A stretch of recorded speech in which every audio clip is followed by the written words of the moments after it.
Hello everyone, welcome back to the Real Queen of Titi 33 channel. I am Tatiana. I'm here with some more articles for you all, okay?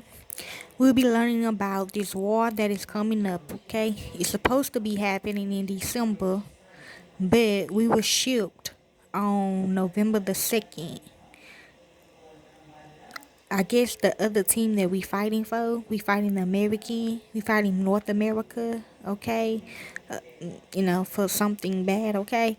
And I guess they gotta practice first, but I don't know when it's gonna happen. It might happen this week, it might happen this week, it might happen on December, but we heard that it should be happening this month, okay? So this is the War of 1812, okay?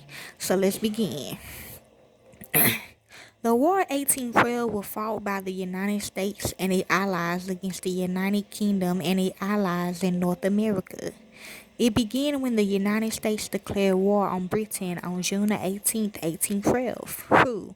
Yes, although peace terms was agreed upon in the December 1814 Treaty of Ghent, the war did not officially end until the peace treaty was ratified by the United States Congress on February the 17th, 1815.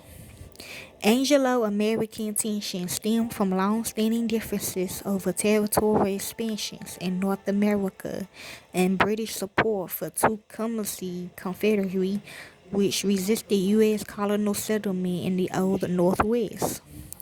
In 1807, these tensions escalated after the Royal Navy began enforcing tighter restrictions on American trade with France and impressed sailors who were originally British subjects.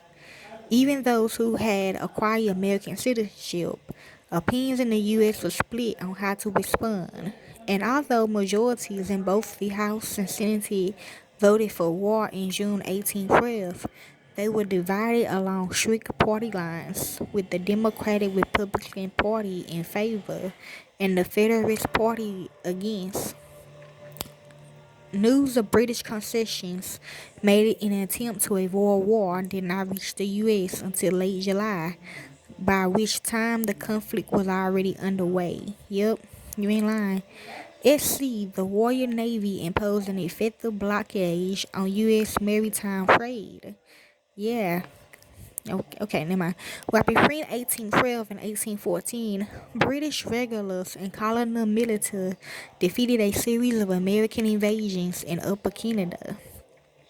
The April 1814 expedition of Napoleon allowed the British to send additional forces to North America and reinforce the Royal Navy blockade, crippling the American economy.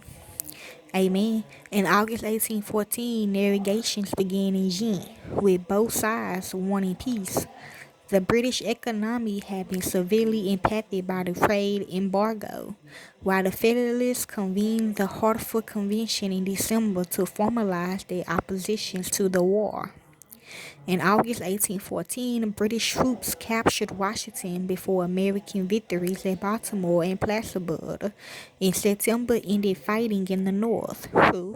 In the southeastern United States, American forces and Indian allies defeated an anti-American faction of the Muscogee. The Treaty of Ghent was signed in December 1814. See, that's why I thought we were going. But my dad said it might be happening this week or next week. Okay? Yeah, we ready. Okay? The Treaty of Ghent was signed in December 1814, though it would be February before word reached the United States, and the treaty was full ratified. In the interim, American troops led by Andrew Jackson repulsed a major British attack on New Orleans. Okay.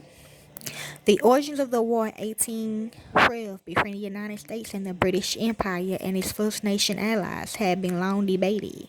Multiple factors led to the U.S. declaration of war on Britain that began the War of 1812, which is trade restrictions introduced by Britain to impede American trade with France, with which Britain was at war. The U.S. contested the restrictions as illegal under international law. That's their fault. The impressment, forced recruitment of seamen on U.S. vessels in the Royal Navy. The British claimed they were British deserters. Nope. Okay, British military support for Native Americans who was offering armed resistance to the expansion of the American frontier in the Northwest Territory. A possible desire by the U.S. to annex some or all of Canada. They pride U.S. motivation and desire to uphold national honor in the face of what they consider to be British insults, such as the Sheepstake Affair. True.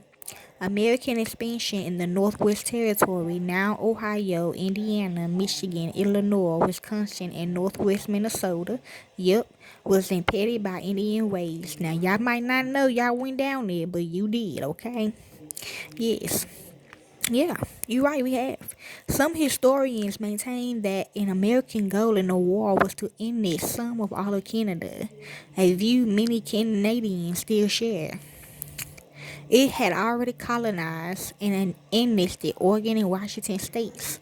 However, many argued that inducing the fear of such a seizure was merely an American tactic, which was designed to obtain a bargaining ship, which is the mark of the beast. Some members of the British Parliament and dissident American politicians such as John Randolph Roanoke claimed that American expansion rather than maritime disputes were the primary motivation for the American declaration of war.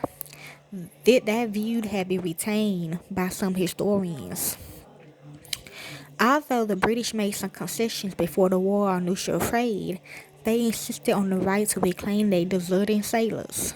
The British also had like family members that's involved, okay, had a goal to create a large neutral Indian state that would cover much of Ohio, Indiana, and Michigan. Yeah, you might as well get out while you can, okay, you hear me? They made the demand as late of 1814, so August the 4th, that makes sense, at the Ghent, yes, peace conference, but they lost battles that would have validated those claims. Okay, everybody's saying that's it, but so hold on. The forces will be Americans, Britishes, Indonesian people. Okay, that's who they declaring war on. Okay, um, yeah, people that were born after 94. Okay, that for the Americans. The British is white folks. No cap.